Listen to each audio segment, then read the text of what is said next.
Hi Internet, welcome to the Greg Troyan YouTube channel, and welcome to Greg's 14 Adventures, a weekly vlog where I discuss my journey through Final Fantasy XIV as a first-time player. I beat A Realm Reborn back in 2022, and I'm finally finishing up the rest of the game. These vlogs are documenting my journey. If you like these videos and want to support their continued production, the best way to do that is to like the video, share it on a relevant social media site like Reddit, and leave a comment. And don't forget to check out the playlist of previous episodes, linked in the description and pinned comments. Thanks, pal. Alright, we've got a long one this week, folks. I have finally beaten Stormblood. So I did the last bunch of missions for Stormblood this week, and the last few missions are significantly longer than a lot of the other missions. That's kind of what I've noticed 14 does. It was like, oh, you've only got like 5 missions left. And like, oh, and each of those missions is going to be like, 30 minutes. So yeah, there's a whole bunch of stuff to dive into this week. My thoughts on the end of Stormblood. But before I do, I want to give a quick shout out to a couple great pieces of Final Fantasy and Final Fantasy adjacent content that I enjoyed over the past week, made by friends of the channel that I think is worth your time to check out.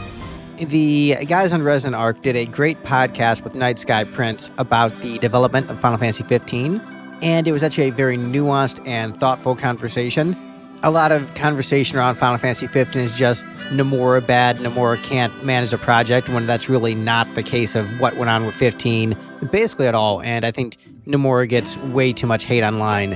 And so that was a really great discussion. It was sort of piggybacking off of a video essay that Night Sky Prince did, which was also great. So that was a really great podcast, and Night Sky Prince's video was great. And also, a friend of the channel, Andrew Blewett, did a great, 4-hour video essay on Kingdom Hearts 2. He's been doing video essays on all the Final Fantasy games and all of the Kingdom Hearts games, and the Kingdom Hearts 2 essay just came out. It was great. I'm going to start this video by doing shameless plugs for friends of the channel, instead of shamelessly plugging my own stuff. But yeah, a quick shout out for them before I get into what I did in Final Fantasy XIV this week, which was beating Stormblood. So the first thing I did in Final Fantasy XIV this week was actually mostly in OBS.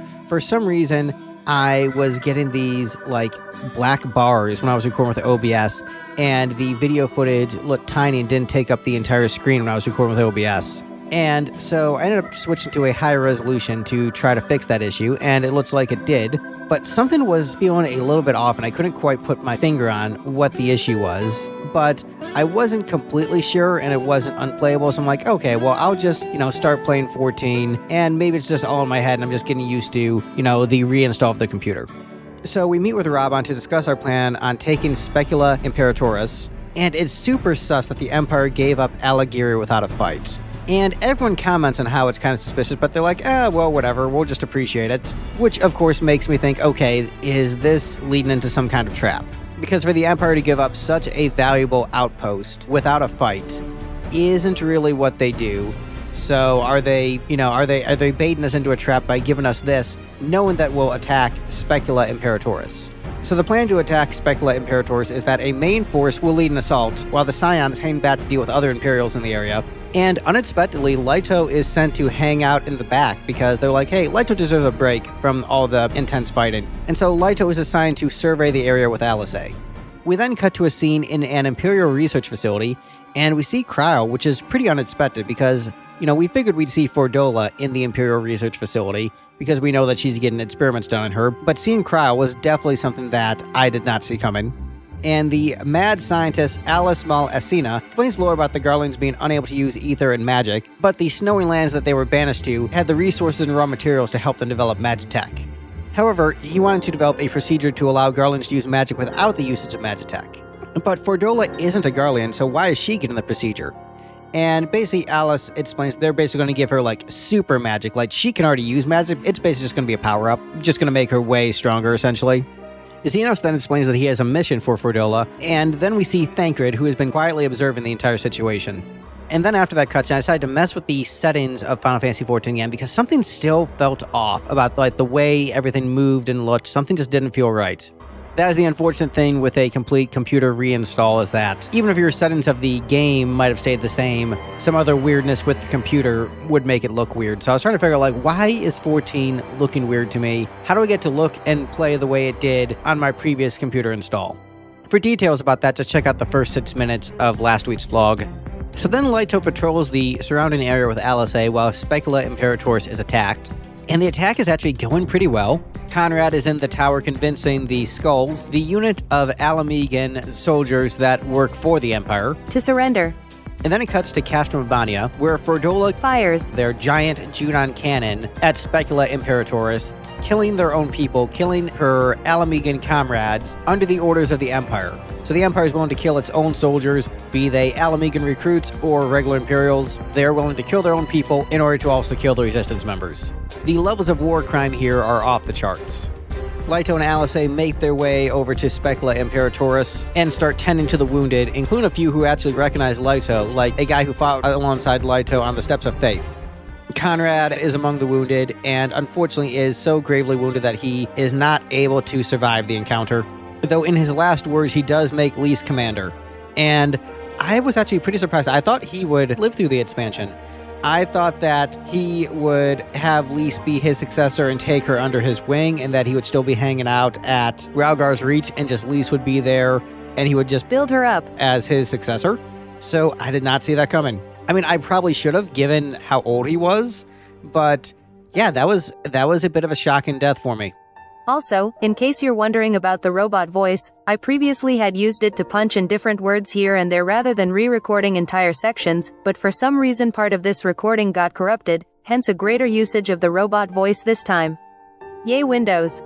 We then cut back over to Castrum, Abania, and Estinian shows up, all cool, badass, and single-handedly wrecks the giant Junon cannon, rendering unable to be used, which, like, bro, you could have shown up like an hour earlier and that would have saved like Conrad and the Skulls and a whole bunch of people, because Conrad was actually convincing the Skulls to give up and not fight, so they would have surrendered, their lives would have been saved. Like, don't get me wrong, Estinian, what you did was super cool, single-handedly destroying that cannon, but like if you had just shown up like a little bit earlier, a lot of tragedy would have been averted. But yeah, Conrad's death shakes the party, including Alphino, who gets probably the angriest we've seen Alphino in all of Final Fantasy XIV up to this point, which I thought was actually a really nice touch. I thought that pissed off Alphino was pretty cool. And then once again tried messing with the Final Fantasy XIV settings again, because something was feeling off about like the frame rate or how it was moving. And I found a solution in OBS to get my footage recorded the way I want it to, and also to get the game to play the way I want it to. So a bit of extra time spent on that, but I think worth it in the long run. But after that, we continue helping the wounded, including wounded Imperials, because we don't commit war crimes on this side, or that is the way that of the writers showing the difference between the Alliance and the Imperials, the just cause of the Alliance and the Rebellion, and the unjust nature of the evil Empire. But yes, prisoners of war, there are rules of engagement into how you should treat the prisoners of war.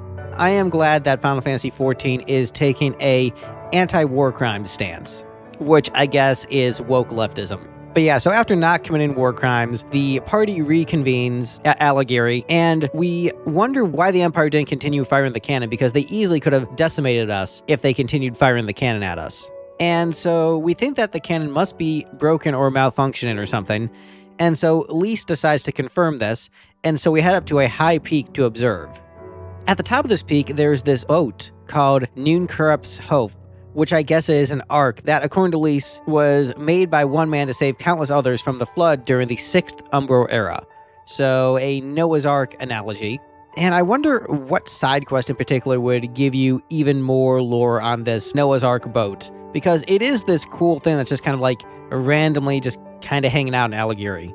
But from atop of the mountain, we are able to see that the cannon is in fact smoking, and so we report back to everyone that now is a good time to strike the Castrum. Pippin has some agents in a small town called Radiata nearby, and so he suggests meeting up with his contacts there to help us get inside the Castrum.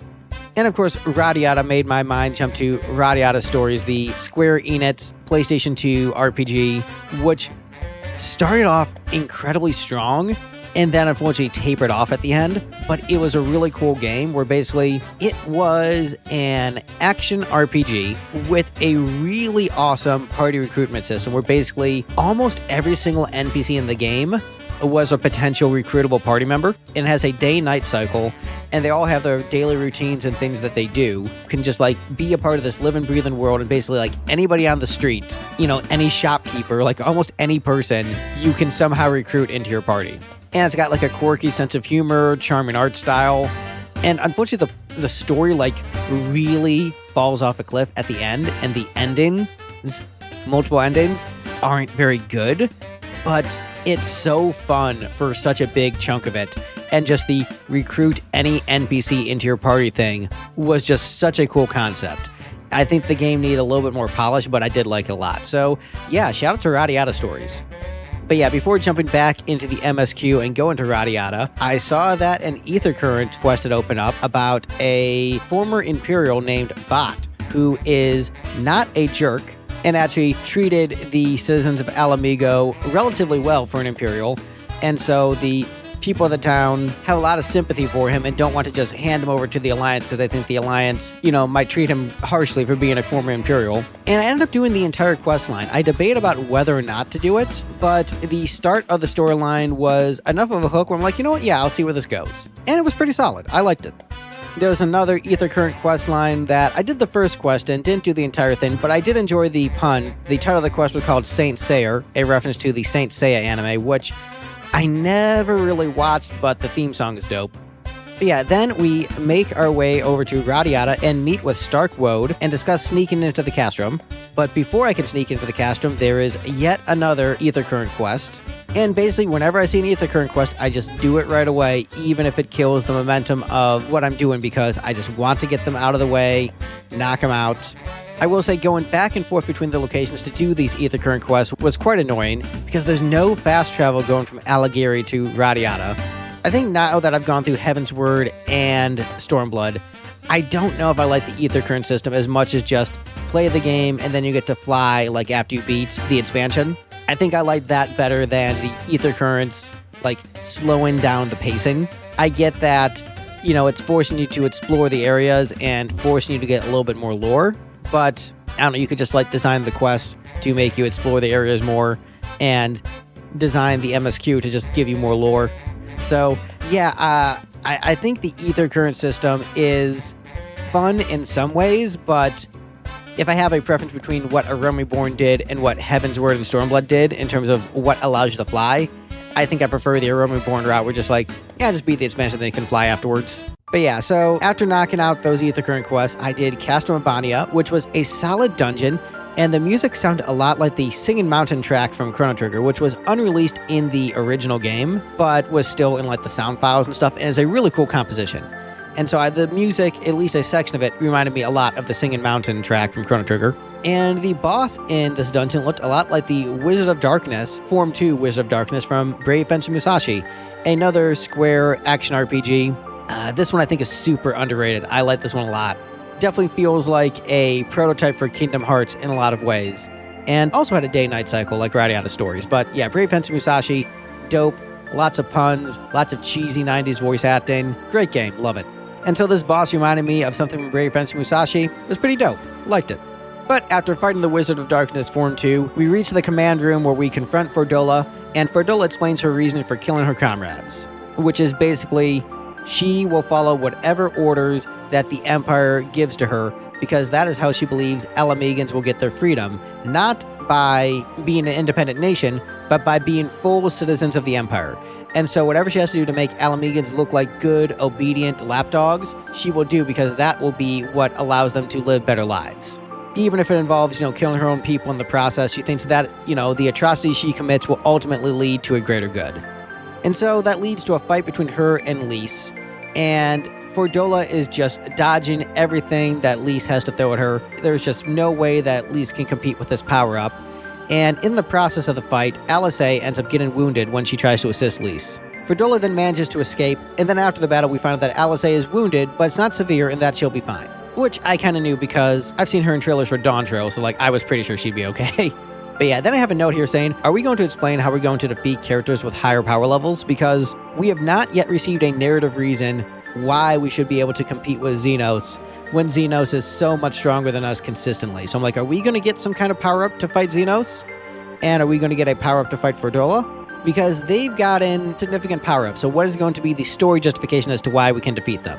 But yeah, afterwards, we have a conversation with Raban about everything that transpired. And Lee says that, we're so close to the end and yet there's still so much to do. And I'm like, Lise, I feel you. There was a lot of threads we need to wrap up.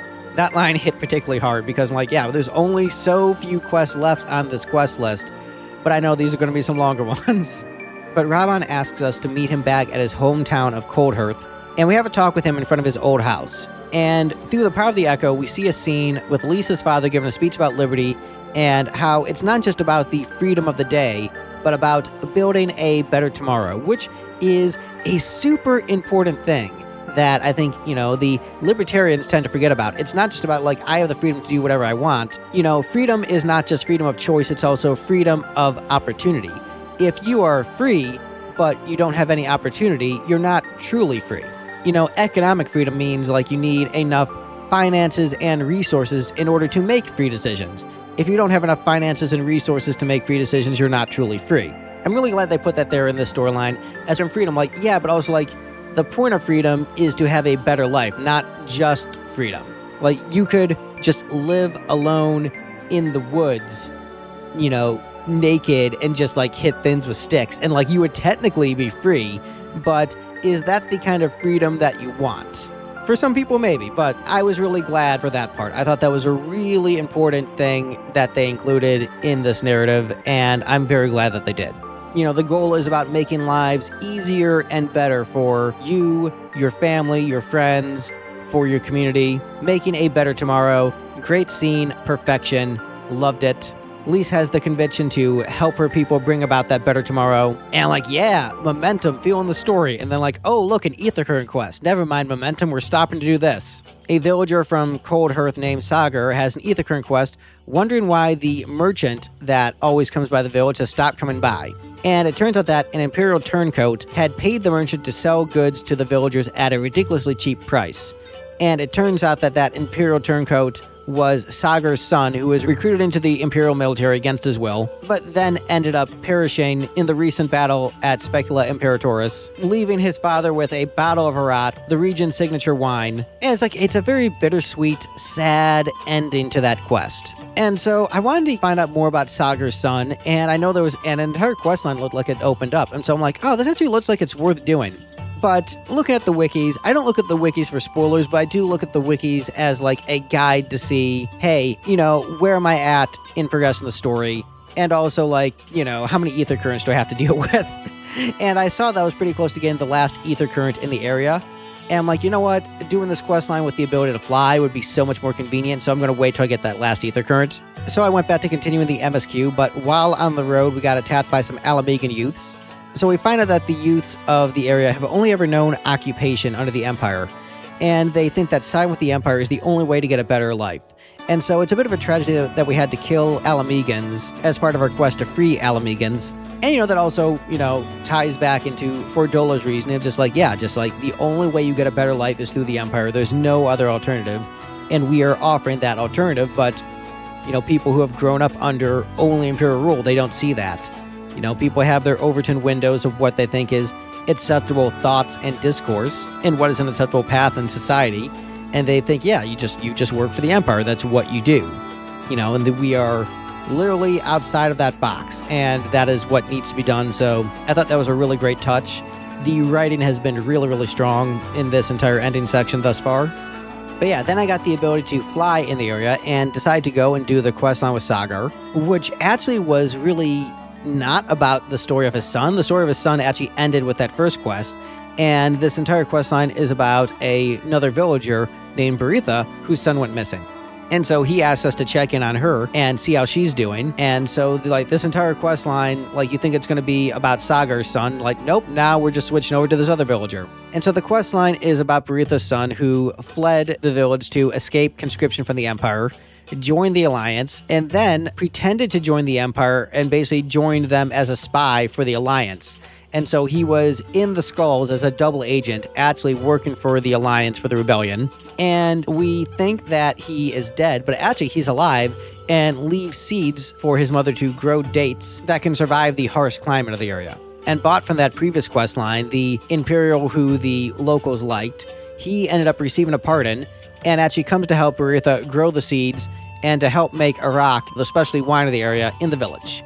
And so it was nice to see that quest line tie into this quest line. It was nice to see them all come together. to give Bot, a second chance at life. And because Bot looks a little bit like her son in some ways, it's a way of Baritha getting, a young man around the village to remind her of her son. Both of them were technically in the Imperial Army, but for different reasons. Bot was conscripted and her son fake joined as a spy, but they were both, technically Imperial soldiers in a way. And so, I don't know, I really like the way that those storylines tied up together. A lot of the Aether Current storylines have not been super great and have just been, busy work to make the game take longer. But this was actually really good, and I like the way that those quest lines tied together. I thought that was really nice. But yeah, back to the MSQ. We decide that because of the safety concerns of the Radiata youth who might be in league with the Empire, we decide it's better to take Alisay to Raugar's Reach to recover than to leave her there. And so when we get to Raugar's Reach, Lys changes into a new outfit, which is basically some of Ida's old Alamegan traditional garbs. And it really reminded me of a thing in Another Eden, which you thought you were getting away from Another Eden in this vlog, but nope, it comes back. There is a mechanic in Another Eden called Another Style, where basically characters will get a new outfit, and it operates as an entirely new moveset for the character. And whenever they get a different outfit, like the Another Style, there's also an entire side quest involved with that. And basically every time there's one of those Another Style side quests, Aldo, the main character of Another Eden, will be completely shocked by the new outfit that the character's wearing. It's like, whoa, your outfits! Just to make a big deal about it. And so the fact that basically happened here just kind of tickled me. But yeah, you thought you were safe from Another Eden references in this vlog, but you aren't. But yeah, Lys requests a friendly sparring match, and we do the fight from the trailer of Stormblood. And then after that little fight, Leto finally reaches level 100. My first job class at level 100, and honestly, I don't really plan on leveling up other job classes. I really like Red Mage. I'm going to stick with it. I know it's probably not optimal for the experience gain to just stick with that level 100 job and just let the EXP go to waste, but I like playing as Red Mage. I don't want to switch jobs, so I'm happy reaching the level cap. And I wonder, once the new expansion drops, will my EXP carry over? And will I all of a sudden be 110 or whatever the max level is? Would be dope if the max level ended up just being 119, just as an 11 reference. I think that'd be really fun. But yeah, after that we head to the Lochs, a new area where the Alliance is all gathered up, ready for an all-out assault on Alamigo to free the nation. But of course, a new area means new Aether Currents and new Aether Current quests, and I would have liked to just get to the ending, but I can't skip them. And so I went around doing the Aether Current quest that had unlocked, and, searching the area for whatever Aether Currents I could find. Let's see what notes I have in this section. It's great to see Aymeric again. He was such a huge player in Heaven's Word, and he became an essential part of 14, and for him to basically just disappear for so long and then to be reunited with him is it did feel like seeing an old friend. That was really great. The capital of Alamigo looks really, really grand. I was kind of shocked by the scale of it. The grandeur of the city makes Ul'dah look like a suburb in comparison. It's just so massive. So that was unexpected with just the extreme grandeur of Alamigo compared to the other nations. That was a bit of a shock. But yeah, exploring the Lochs at night in the rain felt really epic. It was really cool.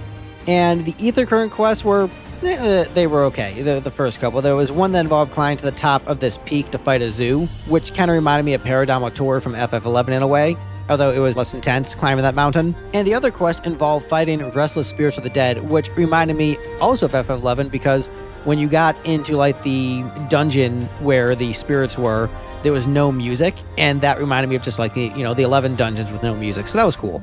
And there was also a notorious monster there that I fought, so that was another thing that gave off the 11 vibes. But yeah, then after that, I, savored the grandeur of the Alamegan capital, posted a picture of it on my Discord, and got some recommendations from my Discord peeps about messing with my hotbar settings and also messing with my glamour plates.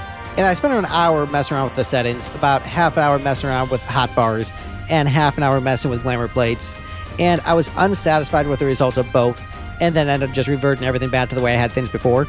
Maybe I'll mess around with the settings in the future, but I understand their, for optimization purposes, their advantages, but I don't mind the basic glamour system, especially since I'm focusing on a single job for Leto, and I don't mind tabbing over between hotbars, and plus I prefer less clutter on my screen. And so maybe my opinion will change, like if I hit a brick wall of difficulty, I'm like, okay, I actually do need all these hotbars on the screen at once. And if I get so much gear, I'm like, okay, I gotta do these glamour plates.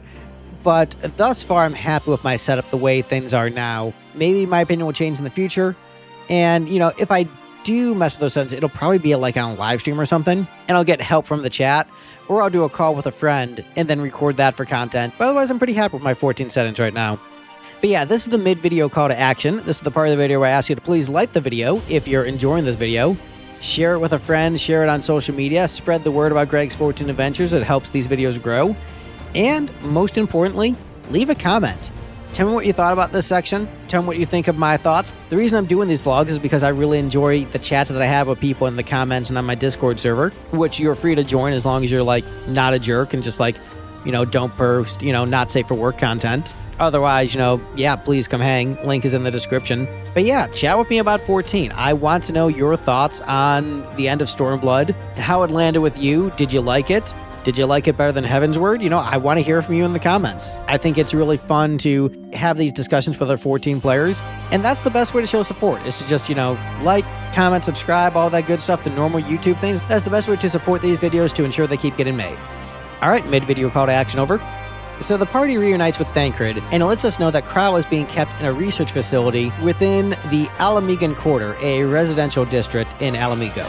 And so in order to get to the Alamegan Quarter, we get help from Whiskar, the cynical youth from early Stormblood, who thinks he can get us a key to get inside the gates, but we need to go find the key. And so this was surprisingly a solo duty, where we're going around like the same map that you can just freely explore in the area, but it's a solo duty instead. And so you have to follow Whiskar to get the key. And there's a part of the duty where you have to search some ruined buildings. And for some reason, I could not find the key item I needed to find to progress through the duty. And because it was timed, I'm like, man, all right, I just got to find this thing. And so I pulled up the wiki on my phone to find the location of the item I was supposed to find. It was like just right around the corner, but for some reason I just couldn't see it. But we make our way over to Whiskar's grandfather, who has the key and gives it to us. And then Urianger shows up to give us a device to help us fight Fordola, but he can't tell us what it is or what it does, but he says, hey, just use this when you fight Fordola and it'll help you fight her, but I can't tell you how it works. And we're like, okay. And so in order to make our way into the city, we need to dive underwater and, you know, swim to get to this like underground gate, and that's what the key will help us open up. And so we decide it's going to be just Lys, Lyto, and Thancred. Lys and Lyto because they have the blessing of the Kojin and can breathe underwater, and Thancred because he can hold his breath for 10 minutes. And so we make our way into the city for another solo instance. And this one starts off as a stealth mission, which I messed up, and basically just getting through the city until we can open up the gates, let the Alliance and Rebellion in so that they can do an all-out assault on the city while we find and free Krau. And so we get to the lab where Krau is being held, and we end up fighting Fordola, who has like this invincibility force field around her. But luckily, Urianger's device manages to get rid of that force field and allow us to damage her. And so after defeating Fordola, we free Krau, and it really reminds me of the scene in Final Fantasy VIII where Renoa gets freed from her containment, and she leaps forward to hug Squall. And I'm like, oh man, is Krau going to leap forward and hug somebody? That'd be great. Fordola talks about how it's useless to fight against the Empire, how Xenos has the power of an icon, and that there's nothing that we can do to stop him. And she also calls Lys a cow, which is like, damn, that is a nasty insult. But Lys decides not to kill Fordola because she wants to show a better form of justice than the Empire. But I think that's because the writers want to keep Fordola around because they think she's a cool character and they have something planned for her in later expansions. Lys's in-story justifications like, we're going to be better than the Empire and not just commit war crimes, and you're going to face justice, you know, the Alamegan way, whatever that is, but it's better than the Empire. But I'm thinking to myself, Fordola's gotten a lot of screen time. They're saving her for something. Then we get to explore the Alamegan Quarter, which reminds me a lot of Rabanastre from Final Fantasy XII. And after finding the Aether current in the area, I end up getting lost in the city because it's just kind of a confusing layout your first time there. But then we go back to camp and touch base with Raban, and we wonder the Empire's power for an icon is Omega, because we lost track of Omega and Shinryu after their battle. And Krau talks about the experiments she witnessed and how the Empire has created enhanced beings called resonants. Uriandra explains that these enhancements gave Fordola something similar to the Echo that allowed her to predict the movements of those she fought against, and thus the device he made gave her an ether sickness by overflowing the area with ether, throwing off Fordola and not allowing her to predict their movements. But if we had been told how it worked, then she would have predicted us doing that. And so we had to not explain how it worked and just push this button. Why? I don't know, just do it. But given Fordola's crazy power, we wonder what Xenos has in store for us. Alphino suggests that Krau hang back in the upcoming battle, and Krau is like, you know what, yeah, I'm gonna chill this time. Which, I'm glad, take a rest, Krau. And, we're ready to do the final battle, but before we do that, Leito goes around and talks with everyone to raise their spirits, and I like this part a lot. Talk with the NPCs from the different city-states, and just going around chatting with them before the fight, raising their spirits, just seeing everyone again. It felt really good to see everyone united there, and Leito being the centerpiece, raising their spirits. That was really cool. I did like that part quite a bit. That is the kind of thing where, you slow down before the battle to get, some little character beats. That I wholly approve of. I don't view that as a bad pacing thing. I know a lot of people complain about Stormblood's pacing. I've mused about Stormblood's pacing to a degree, but that kind of thing, that's a chef's kiss. That's the kind of slowdown you want in a story. But yeah, then I saw, more Aether Current quests. So I did a couple Aether Current quests, and then got a gift from Raban to give to Pippin. So Leito then makes his way towards the city gates, and hearing the army roar, as you're just going through the map was really, really awesome, even though there weren't really assets of them hanging out throughout the map. And so it's just you hear this loud roar of armies, but there's nobody around while you're going through the map. So it was cool, but I was yeah, I understand your spatial limitations here. But yeah, Leito delivers the gift to Pippin, which is his dad's sword, making him the general and leader of the army. His dad decided to step down and act as a regular soldier and, finally pass the torch to his son, to the younger generation. And so we're finally ready to free Alamigo, right? Nope. Nope, we've got to delay things yet again. This is Stormblood, baby. We can't just get to the point. We hear that some Lupin are attacking from the north, and the Lupin don't know that Doma is free and that they don't need to fight with the Empire anymore. And so I see, we've got a solo instance. I'm man, there's a lot of solo instances towards the end of this expansion. My theory about the last few quests taking longer was pretty accurate. So we try to tell the Lupin that Doma is free and that they don't need to fight us, but they say they won't believe us unless we fight them and win because it's a video game. And so we fight them and win, and then they believe us and promise to tell all their friends so that they can betray the Empire and help us win the upcoming battle. And so we start blasting at the city gates of Alamigo, but then Magitech from the sky attack the Alliance. And it looks like things are about to turn sour, but then Hien and the Doman show up, and Hien, single-handedly cuts down an Imperial piece of Magitech with a single strike, and Amric is whoa, did that guy just solo some flying Magitech with a single attack? Yeah, it was pretty dope. And Amric's reaction was pretty amusing. I like that a lot. Amric, despite getting very limited screen time in Stormblood, has really made the most of it, where it really feels like your old friend coming to hang out and meeting your new friends. And I don't know, I really enjoyed basically any Amric I got was pretty much aces. But yeah, then it was time to do the final quest, the title quest of the expansion, Stormblood. And so the first thing to do was a dungeon duty called Alamigo. And I decided to do the duty with a party because of the time I was playing. It was sort of later in the evening, and so I thought there was a chance of people being on, and I didn't want to lose the duty. And I know that the final dungeon of Heavensward gave me some trouble, so I'm you know what? I'm just going to do this with other players. I skimmed over the dialogue on the wiki that I'd be missing if I played with a party of NPCs. I'm yeah, okay, you know what? I'm good. I'm going to do this with other players. And luckily, the dialogue didn't give any spoilers about what was in the dungeon itself. And it was an appropriately epic dungeon.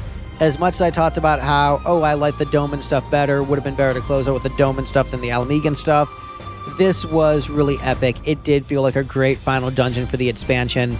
It was cool. Music was great. The vibes were off the charts.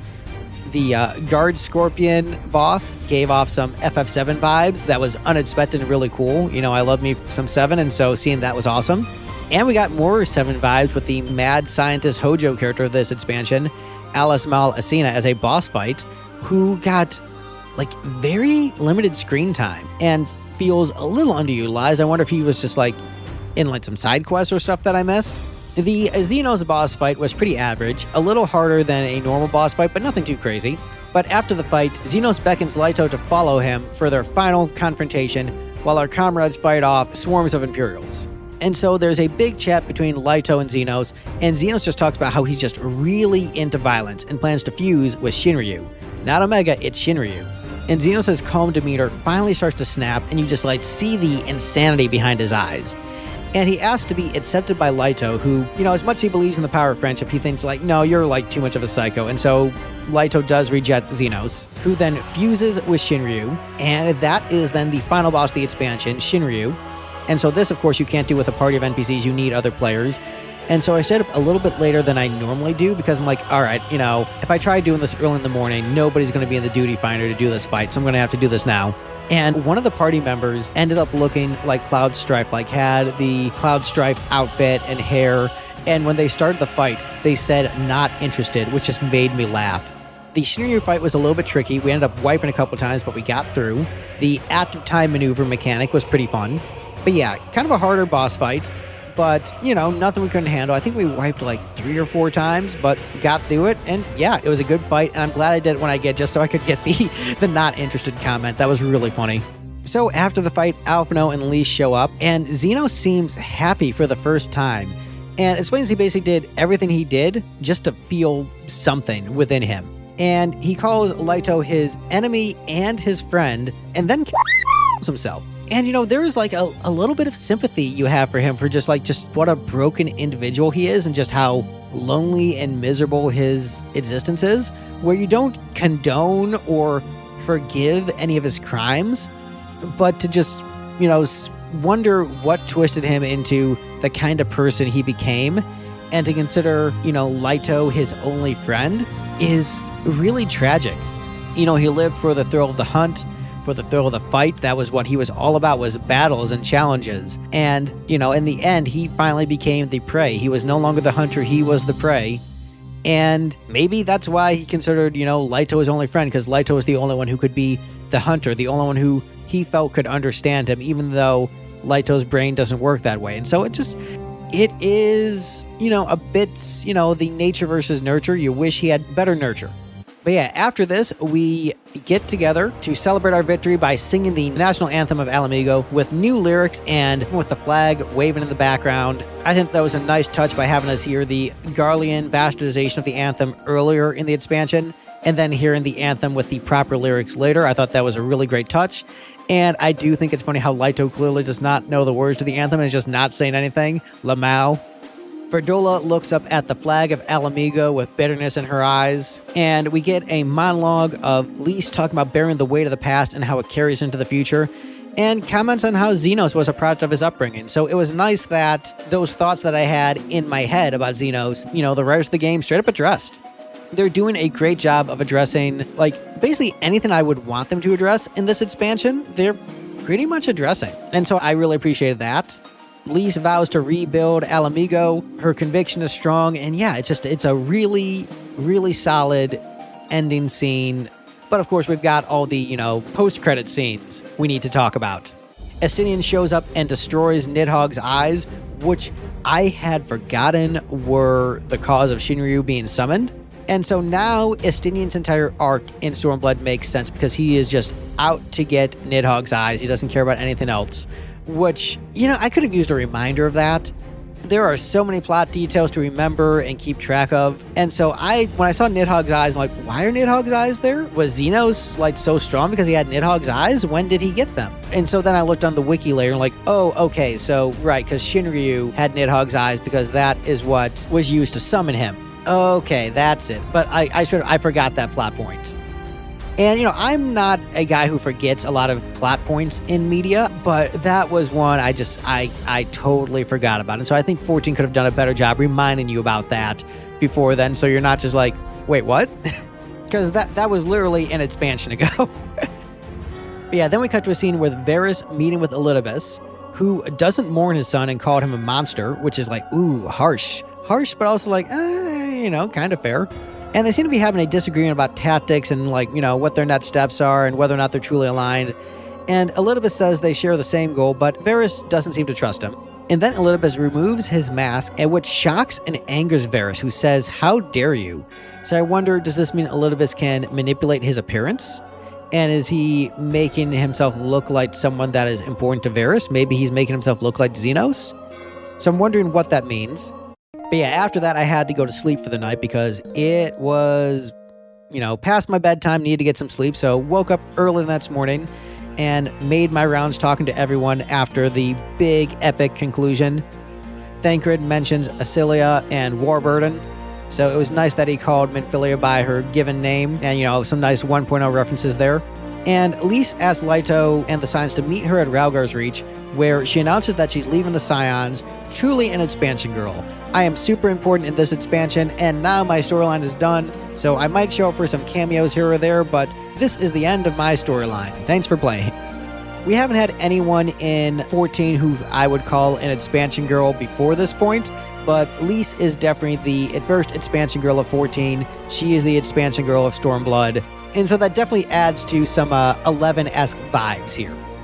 We then cut to a scene of Gosetsu catching a fish on a deserted island in the middle of the ocean, with Yugiri resting by a campfire. We then cut to a scene where Sid and his crew are investigating a crash site where they think Omega is, and it's revealed that Jesse has hired Nero to help them with their excavation. After that, with the final ether current of the Lochs unlocked, I filled out the map for the area and ended my playing for the week. With that, I have finally beaten Stormblood.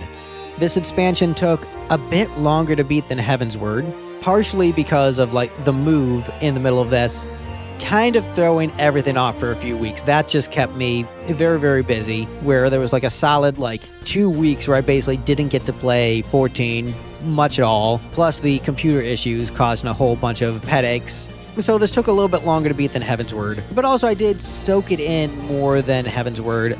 I did, I think, more optional content than I did in Heaven's Word. I did the Moogle quest in Heaven's Word, but otherwise I mostly stuck to the MSQ.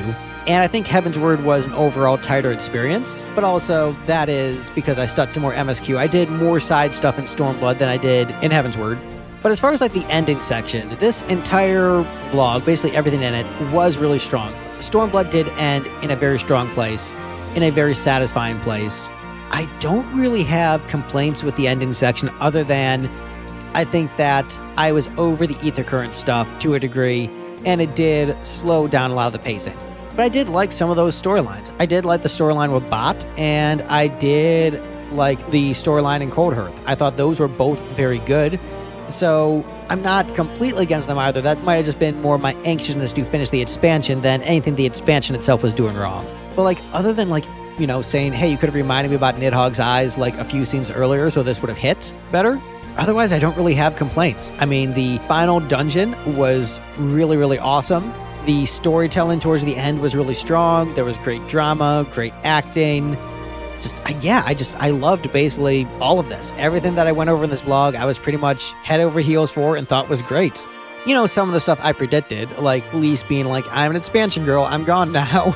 I predicted stuff like that, but there were still plenty of unexpected cool things, fighting a freaking guard scorpion. That was pretty dope. And, the dialogue scenes with Xenos at the end were really strong.